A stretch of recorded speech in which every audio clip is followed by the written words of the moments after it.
all these are like time things, so let's make sure that we're not staying too long. Okay.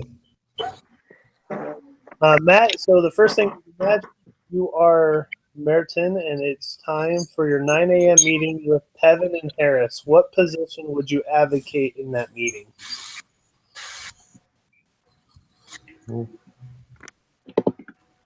So there's a few things going on in that meeting. Do you guys remember? You want to talk about whether he should be fired first, or what? Yeah, so do for her let's plan. talk about whether he should be fired and then what safety regulations we should set. So should he be fired? Well, I'll jump in. Without knowing what kind of background, because he's had 3 serious accidents in the last, I can't remember what the time period was, but I'm all for making a point that safety's really important, and if the supervisors aren't going to take it seriously and ensure that their subordinates are working safely, that they're going to be accountable for that. It doesn't say anything about him being warned or them having a policy, him receiving a written reprimand.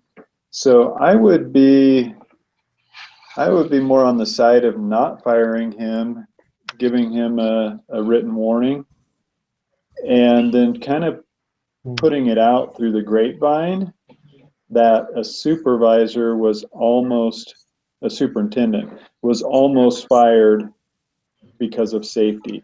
I think that'll get people's attention. I think it'll really get the supervisor and superintendent's attention. I think that could be more effective than firing him. He's well liked by people, those types of things. I wish there was maybe a little bit more of a description, because he's a supervisor over him and he had the person go out there and repair that electrical problem. But it would be interesting to know whether all the previous, incidents, whether those were fault, whether they disobeyed something that the supervisor said, didn't do something right, or follow the rules, or if it really all did come down to the supervisor, that the supervisor had these people go into the situation. I think a little more information on that would be super good. Yeah. Oh, go ahead. I would say maybe put him on like some kind of suspension or probation, because I don't think it should go unpunished exactly, because people's lives are at stake and that's kind of a big deal. So I wouldn't say let him off the hook, and I wouldn't say fire him. Yeah, I agree with all of you that he needs to have some kind of written warning. They need to have like a process of like, if you do this so many times, then you're going to be fired, not just kind of out of the blue, because he may have been responsible for this, that he should get fired immediately. Okay. Okay, what safety regulations are we going to come up with for this company in our 9 o'clock meeting?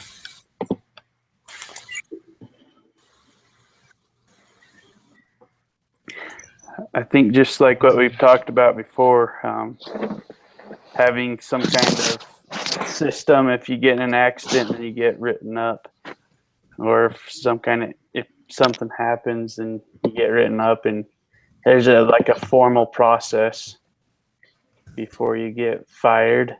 I don't know. That's just a starting point, I guess. Question for you. So if I'm the person who keeps getting in accidents, is it my fault or the supervisor's fault? I say both. I think a supervisor is really responsible for the working conditions. And one of the things that when I was looking at the contributing actions, the most common, number 1 was congestion and number 2 was housekeeping. And I think those are both management issues. It wasn't that the individuals aren't wearing their safety equipment necessarily for those 2 big things.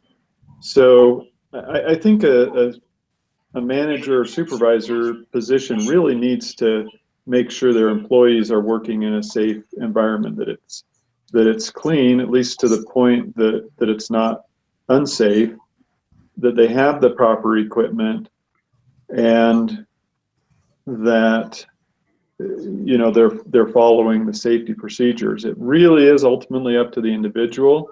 If he goes into an area that's unsafe because of housekeeping, or it's unsafe because he doesn't have enough space to work, congestion, it really is up to them to bring that to attention of their supervisor. So I think there's a combination. And I'm not sure her plan really addresses those. Okay, so in that situation, because I mean, it can totally be the supervisor's fault and it can totally be the employee's fault. What kind of a regulation can you set up to, I don't know, better define that, or know who should be recommended, or what's the word? Reprimanded. There we go.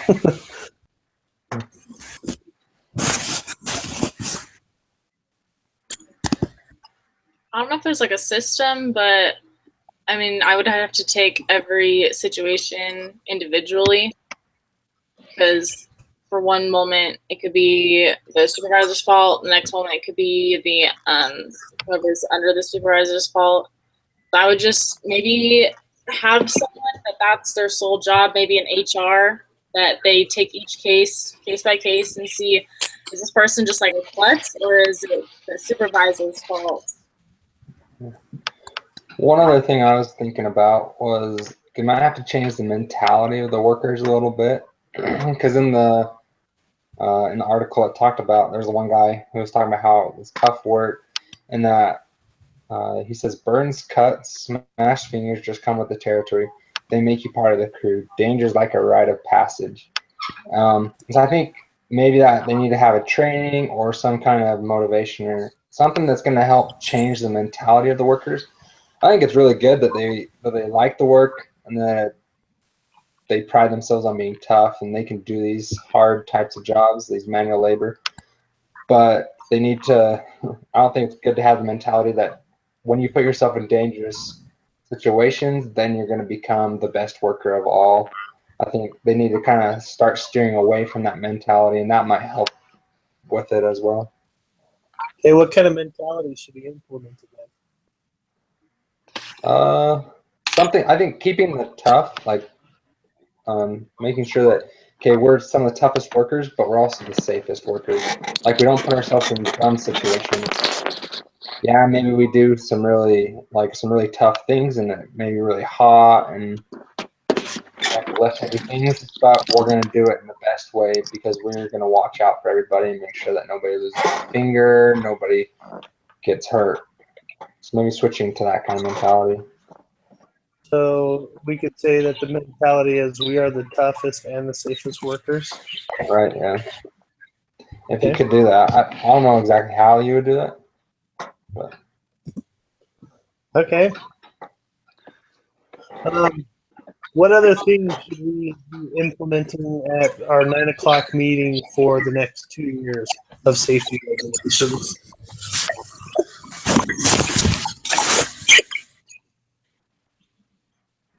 What was the question again? So we're going to this 9 o'clock meeting, and we have to come up with a bunch of safety regulations for the next 2 years. So, I mean, we have one. We want to change the mentality. We need to take each situation individually and know whose fault it is, and then based off of that, we need to come up with some kind of course of action. Is there anything else that we should be planning to implement?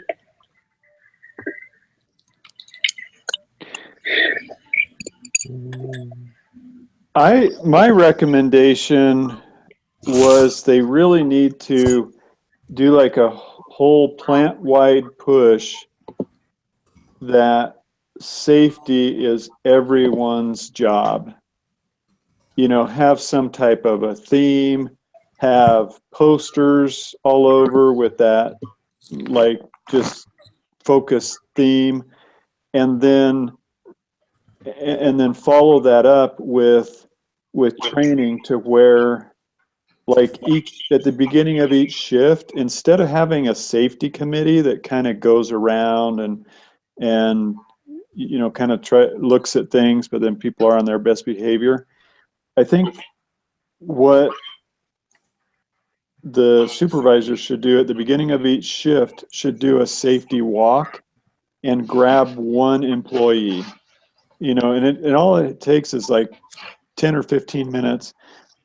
So the supervisor and that one employee, they walk around, they look at housekeeping issues, they look at congestion issues, they look at equipment issues. Is all the equipment working? Are all the guards in place? Are employees using the personal protective equipment?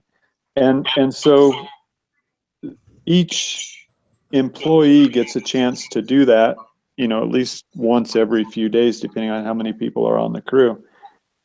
And then the supervisor takes that to management or the safety committee and says, hey, we've had several employees point out these areas. Here's areas where we need the company to spend money on more safety equipment, or spend more money on housekeeping, or spend more money on protective equipment, you know, things like that. And I think when management and employees kind of work hand in hand, then everybody's a part of it. And then once they're done with the safety walk at the beginning of the shift, and you know, they go back to their station or work job or whatever, and you know, the supervisor sends a little email if there's an urgent issue that needs urgent attention, or they correct it right then. I think that's a great idea. Says that every safety policy, procedure, and activity took time and effort to introduce, however, and often encountered resistance. So I'm guessing that's resistance from the employees. So I feel like if you're getting resistance from your employees, kind of bring them more into the process, like make them feel like they're part of the process, and ask them, because they're going to know best out of everyone what kind of dangerous activities or procedures are in the workforce. They're going to know better than anyone else. So get them included in this process of what can we do better to make this a safer environment, to make it more enjoyable to work in, so that you can go home to your families for dinner each night. I think that's a super good idea. Because maybe if the employees are work to do and what they feel like they can do, then they'll actually start doing it. So that's a really good idea. Great. Is there anything else? Any other ideas? I think education, you know, they mentioned that there was resistance to things, so they think they have found that consistency is effective. If everybody knows that everybody's going to have to follow these policies, then it's a lot easier. I think education, I don't know if they went back and told all the forklift drivers or the truck drivers, you know, reducing the speed to 4 miles an hour has had lots of benefits. Because there may be a truck driver that 2 years later, he's still resenting going 4 miles an hour, but maybe nobody ever told him, you know, the results. So I think education can help reduce some of the resistance. Yeah. That's actually a really good point. I like it. Okay, let's move on to the next activity. Okay, so I'm going to put you guys into groups, and we're gonna do so. There's 3 problems, and so I'm just gonna divide it up how you want my screen.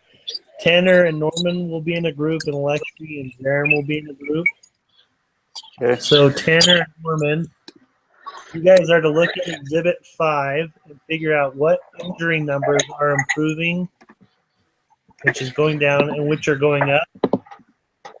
Categorize the type of injuries that are improving compared with the types that are not.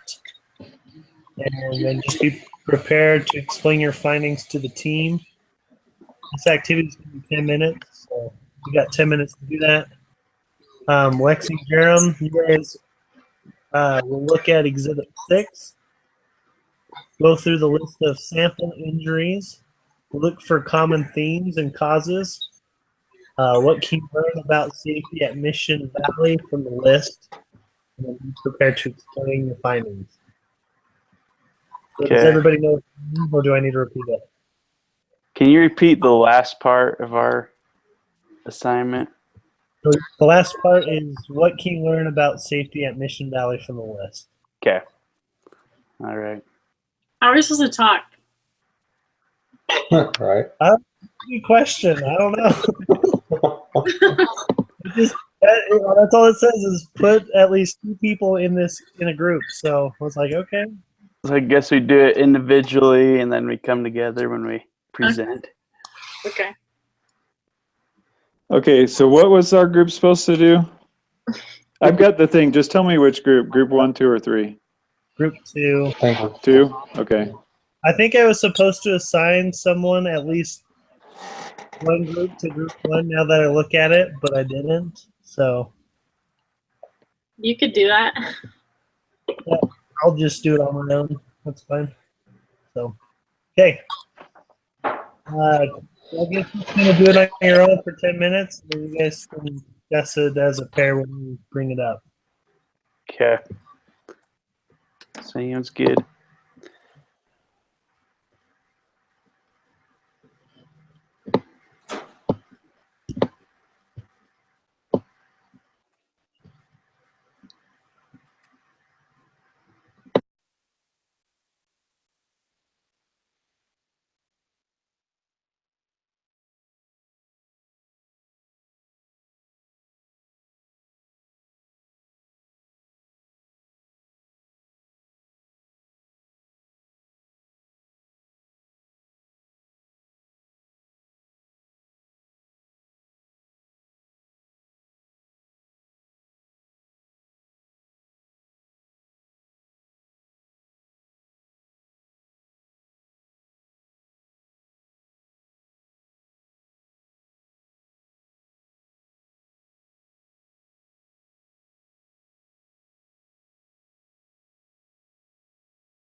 Okay, is everybody ready?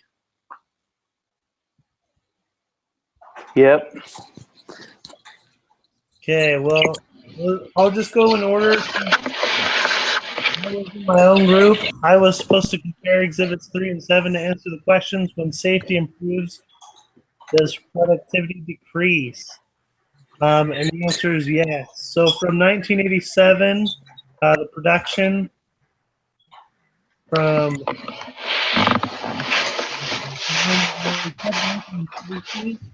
the production increased from 1987 to 1991. So the answer is there is a relation between safety and productivity. There's not as many accidents, and the workspace is cleaner. I mean, you're not stopping as often because of it. So, in a way, you would think it would restrict, but it's actually helping. Okay. Group 2. That's me and Norman. Okay, so I was looking at what are the major opportunities for improving safety over the next 2 years. I think that the biggest thing you look for is, okay, where are most of our accidents happening? If we can fix that, then that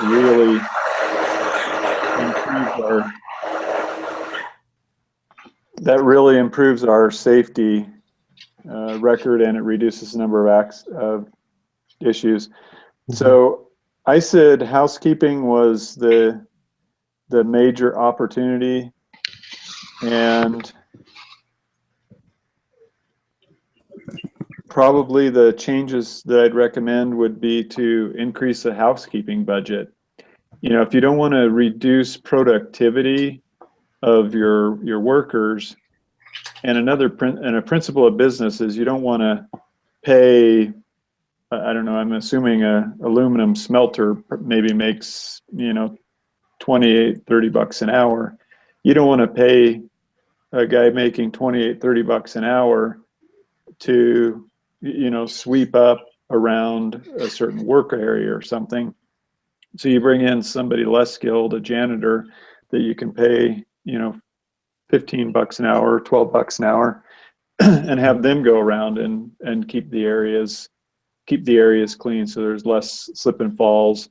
When there's somebody spills oil or something on the floor, they don't have to interrupt their work time. They can just call on the radio and have a housekeeping person come in and clean up the oil spill, with cone it off, and all the different things there. So that plus daily, or at the beginning of each shift, just inspections when people go to their work area. If there's housekeeping issues or safety issues or broken equipment issues or missing safety equipment, they just report it, and somebody from the safety department or from the facilities comes and fixes it. So just kind of setting up everybody to succeed instead of to fail. And when I was looking through it, kind of looking at which of the injuries weren't really improving, like most of them were going down, but some of them weren't going down by much. And the ones that I noticed were not going down very much were the ones that were in the employee's control. So like there's they nullified the safety device or improper position. Norman mentioned the housekeeping one. But I thought, especially with improper position, that's one that definitely an employee can control. Like the supervisor can say things, but I think it's really critical, and I think we talked about it, is gather the employees. Maybe the supervisor takes them all aside at the beginning of the shift, and maybe one day and just goes through the whole process and says, okay, where do you guys think is the best place to stand that's gonna and from being hurt, but also help you so that you're productive, and really let them have the input, and then maybe they'll actually follow it. And then I think just extra training is never gonna hurt.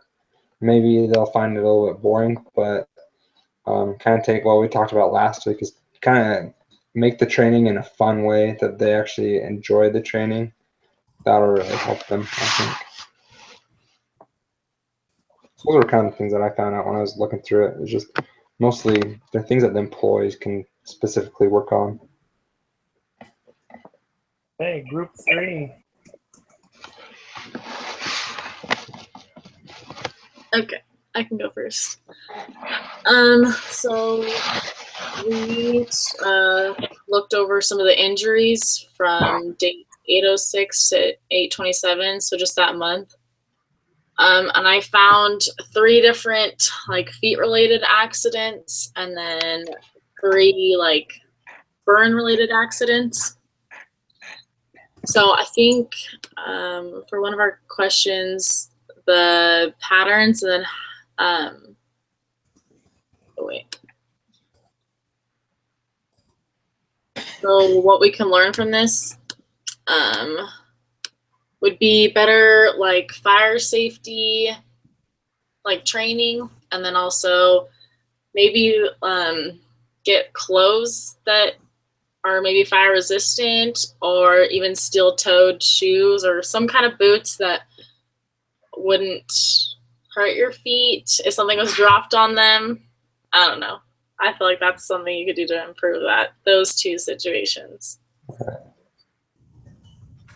Okay. Jerem?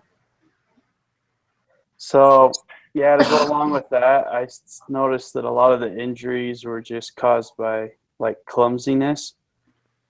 And so I kind of had the idea, like what Tanner was saying, that just being aware of your surroundings and knowing like where to stand when you're doing stuff, and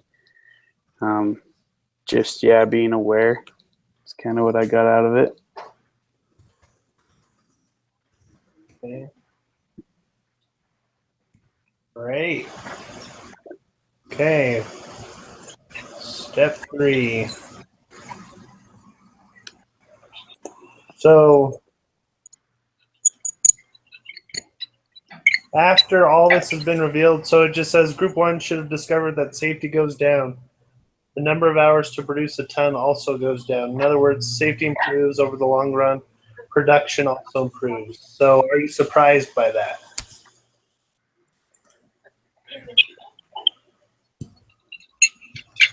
Yeah, I'm kind of surprised by it. I would have thought it would have been the opposite. But I guess thinking about it, it does make sense. Well, if you think about if as safety improves, you have the same people doing the same job, because when somebody has to go out for a couple of days with stitches or an injury, you got to bring somebody in to fill his spot. So that person maybe doesn't know that job as well, or you're just down a person, and so you don't get as much done. So I think that's really big in these injuries. I didn't see an exhibit that showed average time lost from work per serious injury, but that's something that companies really look at, because the more time lost per injury, that's kind of the more serious the injury is, but it also really affects production and efficiency.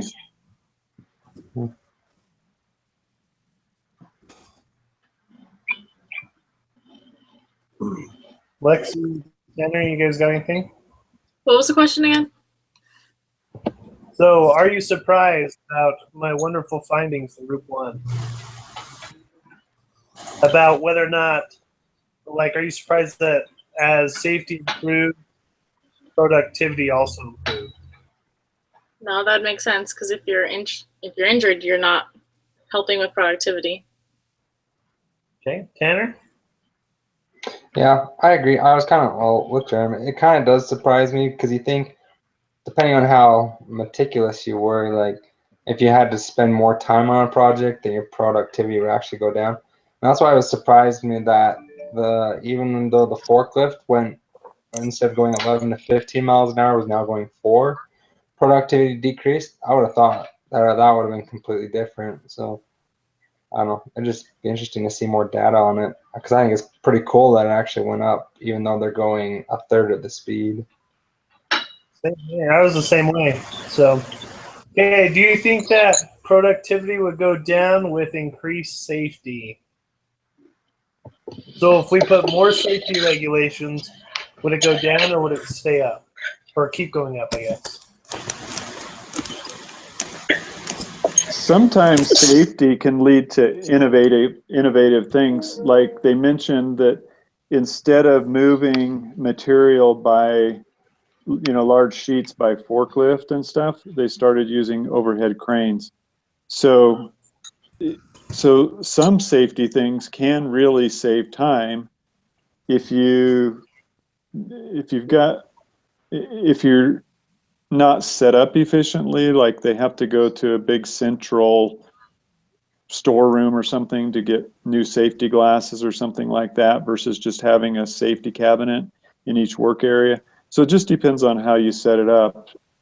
A lot of times I think that's a misconception that well, with all the safety stuff, it's going to take extra time to put on the safety equipment, to get the safety equipment, and then there's less time for me to do my job. But once it's set up properly, it shouldn't take any more time to work safely. Yeah, if you do it in an efficient way, I don't think you'll decrease productivity at all. Jerem? Yeah, I guess it makes sense what you guys are saying, that it should continue to go up unless it gets too restricted. I just think of business and all the restrictions that are placed on businesses now. It makes it kind of hard. I think maybe it could be the same way, but I don't know. So My thoughts are, I think they have to be careful because I think safety is really, really good. But I think there's also probably a point where they'll be pushing safety too much and to where it might frustrate the employees to where they either get so sick of it that they don't feel like they can do their jobs well enough because they're always worried about someone watching them, about being safe. Or I think they just have to find the balance. I think definitely increase safety so they almost have virtually no injuries or accidents, but try not to push it on them too hard or to change too fast. That's a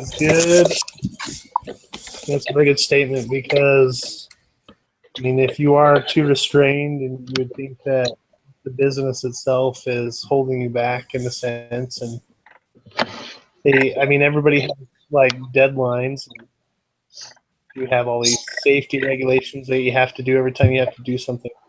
I can see them being frustrated. Okay. So I'm just going to talk about this next question, and we'll just kind of skip it. It says, why do you think productivity actually goes up? You should have known in the groups 2 and 3, you should have both noticed that problems that can be solved by spending money have mostly been solved. In these areas, safety has increased. The problem Mission Valley still has is people. The common injuries include mistakes made by people. So what type of problem do you think is easiest to solve? The ones that are expensive or the ones that involve people's behaviors, and why? I would say the ones that are expensive because that's within your control. You have no control over your employees' actions or their mindsets. So I would say that's probably most expensive. yeah, I'd have to agree that you can only fix so much by money, but what you can fix will increase. You can fix it. So changing behavior would be a lot more difficult, in my opinion. I agree with both of you guys. Yeah, sums it up. Okay, Norman, anything to add? Yeah, I do think that there are some things that they could fix with money that will help change people's behavior, and I think it's putting the processes in place, making it easy for them to use the equipment. I don't know if they provide uniforms. They talked about the resistance to wearing long sleeve shirts. I don't know if, the employees were responsible for their own uniforms. But, having like a uniform service that has the appropriate, cotton, long sleeve, not polyester, things like that. So I do think there's a lot of things the company can do with money, but you have to, strike a balance between profitability and safety.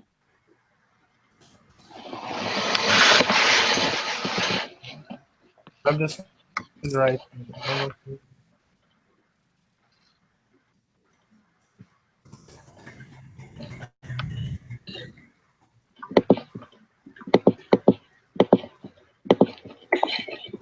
Okay. So what challenges are Mission Valley up against after everything we've discussed? What's the challenges they're up against now?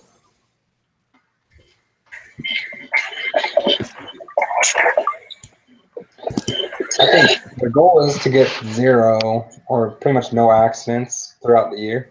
And I think that's probably a pretty big challenge for them, especially in that type of industry and the labor that's going on in the plant. I think it's going to be really hard to get down to 0. A lot of time and a lot of work to get to that point. You think it's possible to get to 0 or impossible?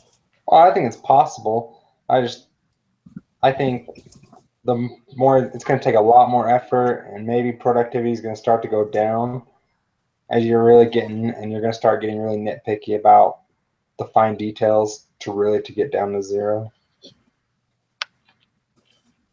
Yeah, I think with that many employees, I guess it's theoretically possible, but you're gonna have people that no matter how many safety things you put in place, they're gonna make bad choices. So you can't regulate away all the bad choices. So, but you can. I think there's definitely room for improvement. I think they've got a lot of employees. That's a big workforce to manage from a safety standpoint. I was thinking along the same lines as Norman, that they talked about it being pretty much a mini city in there, and they just have so many employees that it'd be really hard to get to 0 accidents just because of human error. Yeah, I don't think that they could get to 0. Yeah, that's how I'm feeling too. Is it doesn't matter. Like, you could be the safest person in the world. It just takes one bad choice or self off balance, and something will go wrong. Because they talked about they have tons of moving parts and sparks and stuff. You get burned. Like, I don't see how you cannot get hurt, but you can get, I think, fairly close. Get pretty low. So. Dang. So the next step that we're going to cover is Mission Valley past success versus their future challenges. What has Mission Valley done in the past to improve its safety record so much that they have so few serious injuries compared with other similar companies? Says that they didn't take, I don't know who's talking, but it was Bert. He just said that I don't take a vote to see who wants to operate safety. And then they just talk about how they're training them and that they use discipline. It's a dictatorship. Yeah.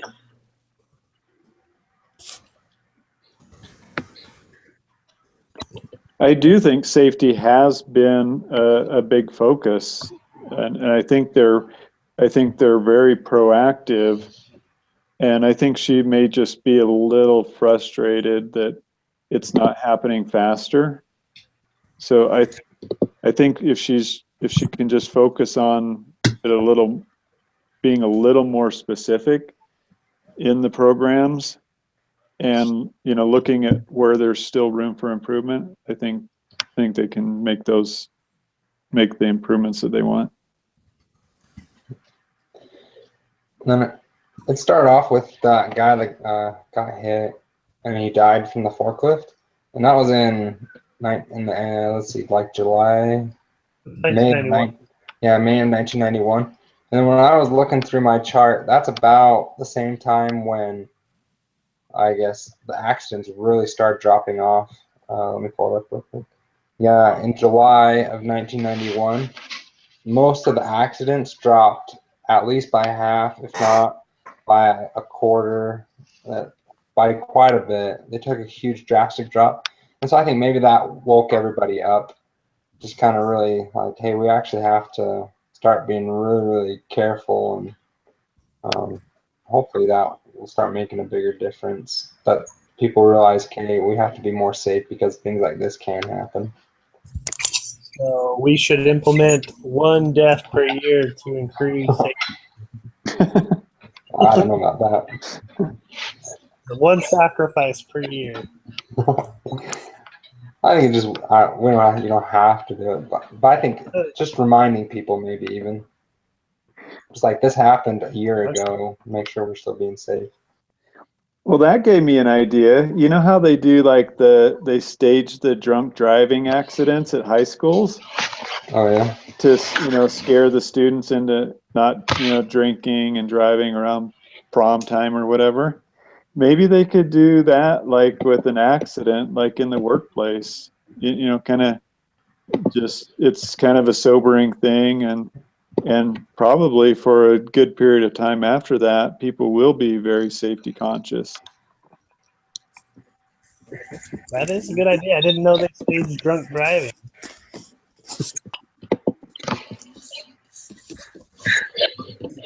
Hey, anything else? I was thinking of some of the challenges that kind of face them going forward. Would be changing their culture as a business, like actually changing the behavior, not just implementing rules and regulations on the workers. Because they have done a good job in the past. Their safety has decreased. I just think their next biggest challenge is the behavior.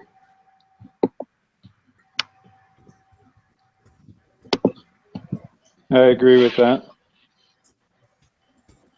Perfect. Okay. What are specific things they have done that are successful? What do you guys got? Well, it says that I think it's the same guy that I just spoke about. It says that I probably spent 20% of my time on safety and related issues. And all the people in the department have been through a day of training for every 6 months for the last 2 years. Training every 6 months. Lowering the speed limit. Yeah. I think maybe taking a different look at the way they implement safety, because it talked about how rather than set things up so there's barriers and things like that, they just simply got a pair of binoculars so they could just read the meter instead of having to climb all the way up there. So I think taking a look at those things as well and saying, okay, thinking outside the box, like what are some simpler ways that we could do this? Yeah, that safety and health committee, I think, was pretty effective. They can work on that to reduce the peer pressure from the rest of the employees. And then the 8-step process. I think having a comprehensive process is good. Maybe they could simplify it a little bit. What do you mean simplify it? If you have a process that is too complex, I was looking at the 8-step process, that circle, and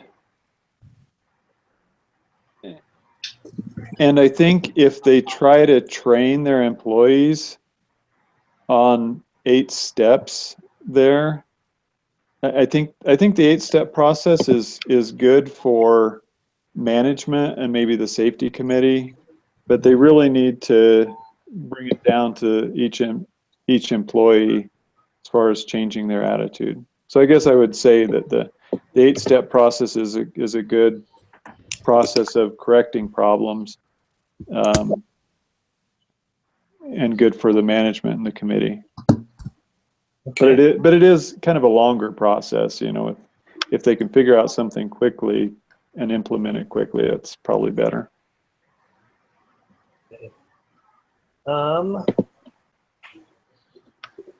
Will doing more of these things help them move the rest of the way toward their goal? And I feel like it'll I'm hurt them. kind of repetitive. Yeah. Whew. I think it wouldn't hurt for them to maybe bring in an outside consultant, because a lot of times, you know, she sees it as a little city. She's proud of the things, but I think sometimes a second set of eyes can really be helpful in identifying things that you might be missing.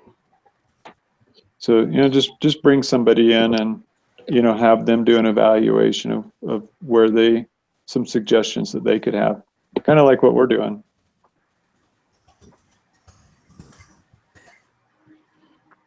I think that's a great idea. Okay.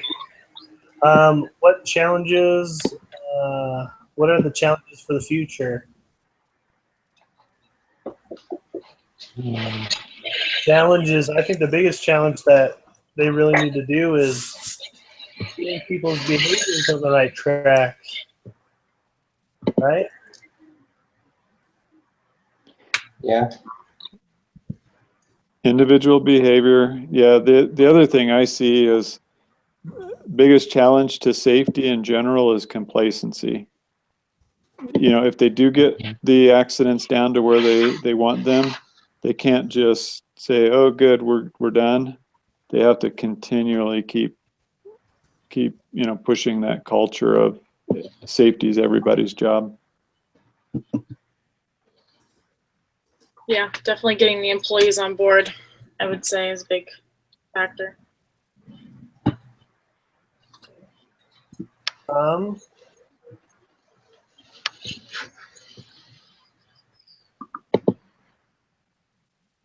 So how do you convince people to behave differently? What was that? Yeah, you cut out. How do you convince people to behave differently? Or what would motivate workers to want to be safer?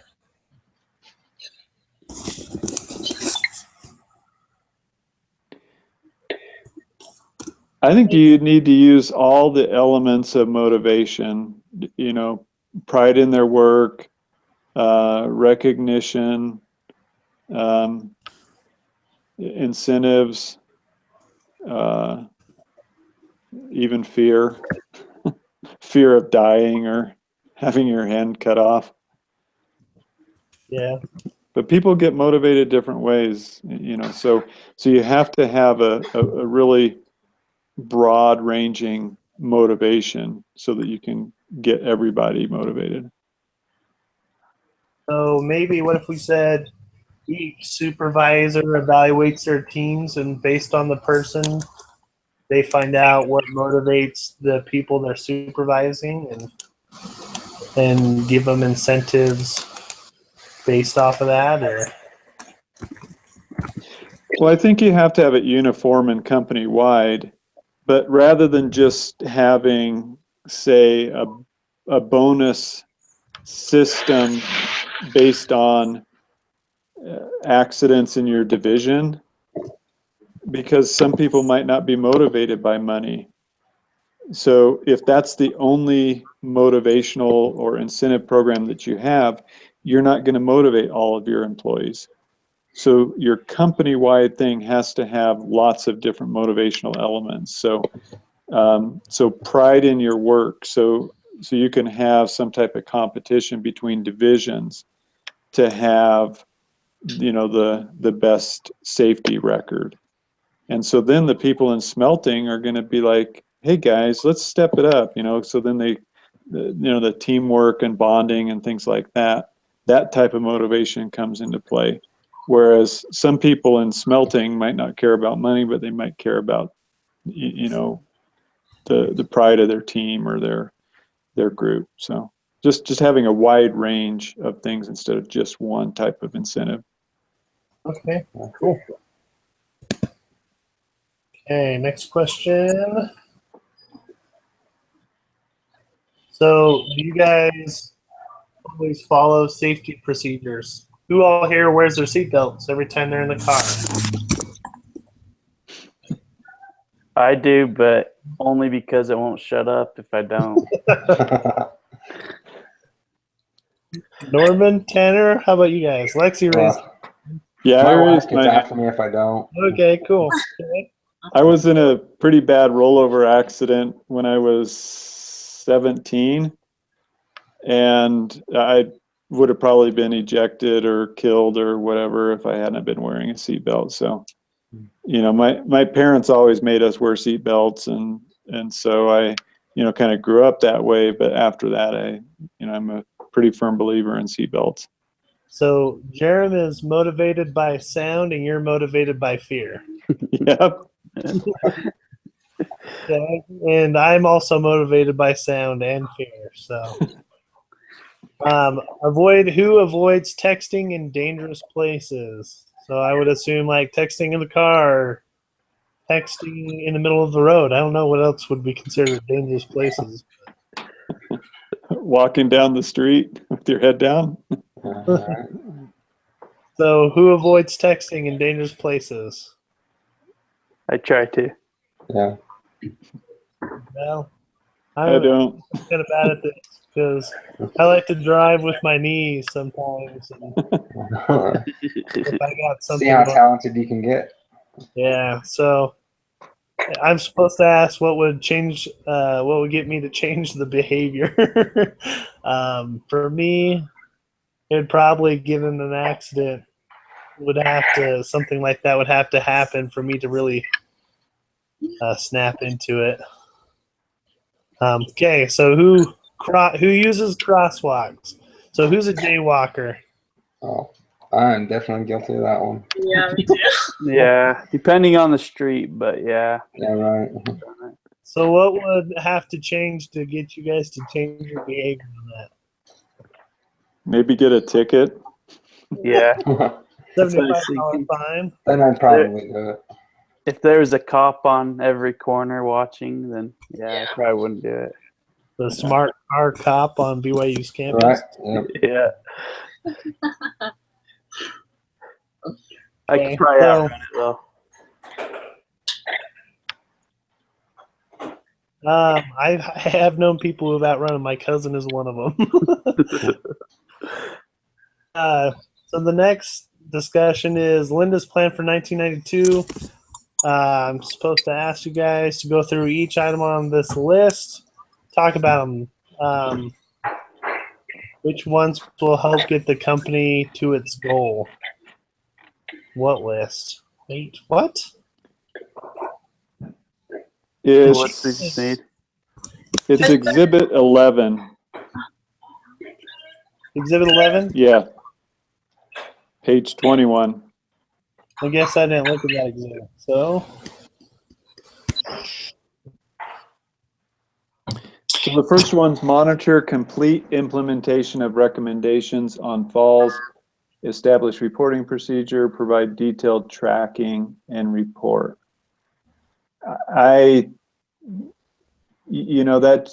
That's just monitoring it. It's kind of just looking at it and saying, okay, well, here's how many falls and here's what we think the causes of them are. I don't see that reducing the number of falls. But maybe if they've made some recommendations and following up on those, that will help. I don't know. well, I can see that. If you're monitoring it, so you can see like what's a common occurrence. They keep tripping over the steps, so let's paint a yellow line so they see the step, and I don't know. So I could see that kind of helping with, especially since foot injuries is one of the more common injuries. foot injuries and burns. Yeah. What about conducting stage 3 training for all supervisors and lead operators?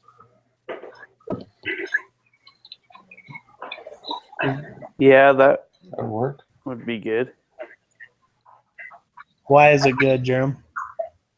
Just because they have some kind of official training that they're going to that they can in turn pass down to the people they're over. Okay, so that perfect. Publish a biweekly newsletter on safety in the plant. I don't think that'll work in that type of industry as much. You don't think you will, or you will? I don't think so. I don't think they'll read it. I don't think they will either.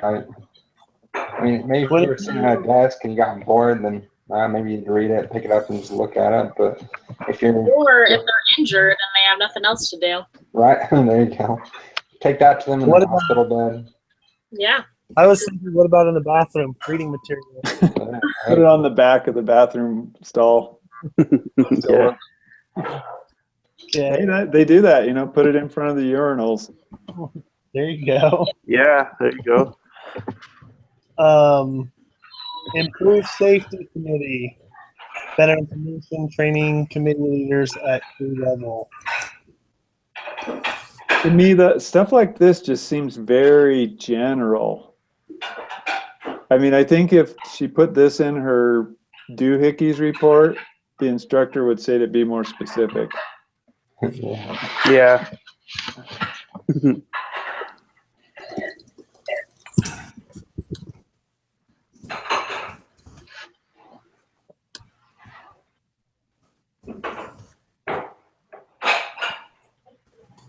I'm writing that down. I'm going to definitely say that. Okay.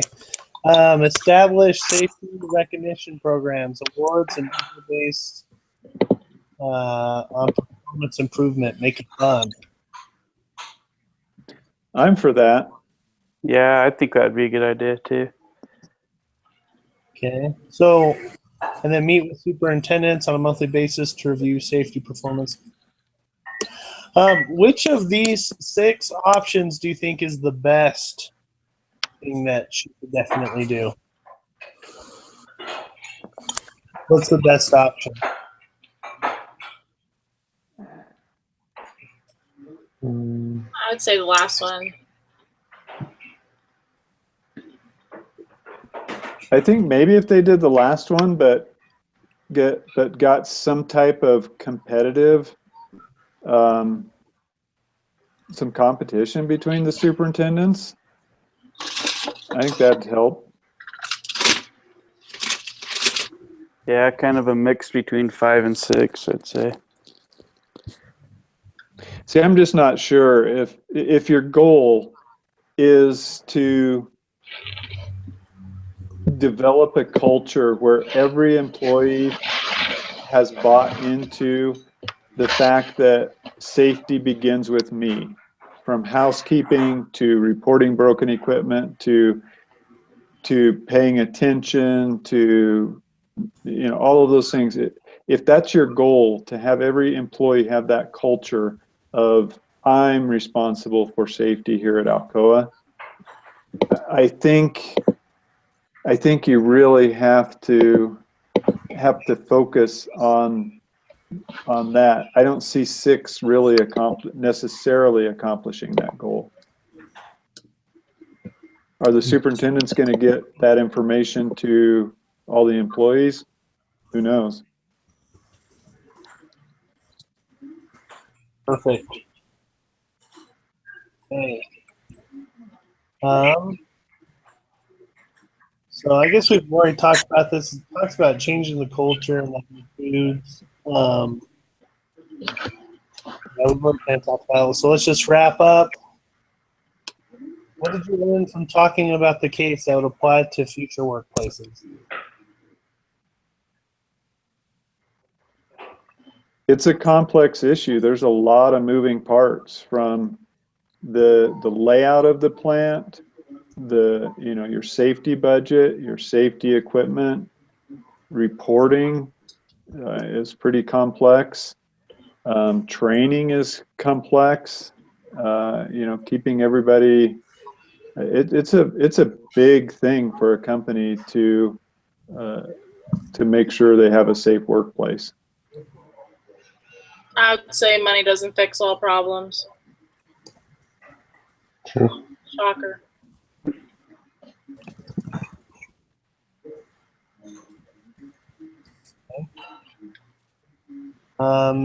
So overall, our discussion today, 0 out of 10. What did we have? 10. Perfect. Yeah. That's good. Look at that. And go on. Yeah, I thought it was good. I did too. Yeah, it's good. I think the biggest thing that surprised me is that safety really did improve productivity. Because you would think that with the restrictions, it would also restrict their time, but surprising that improvement in productivity was made by doing that. Yeah. Okay, sounds good. Thanks for everybody meeting with us today, and Norman, thanks for recording. All right, so who's going to be our discussion leader next week? I can do it. All right. For the doohickey, that's due. Everyone has to be done with their part by Thursday or Wednesday. Thursday. Yeah, let's do Thursday, and then the people doing the introduction and conclusion can kind of tie it all together. On Thursday? Yeah. Okay. Well, I'd say maybe like Friday, early Friday. Yeah. Because you can work on the editing. Saturday? Yeah, if you can have kind of a final draft posted on the email, then we can kind of look at it if we want to review it, make any comments, and then you can submit it Saturday night. Okay. And I'll review it. So, okay, we're all on the same page. All right. I think so. Great. See you this week. Oh. Have a good week. See ya. See you guys.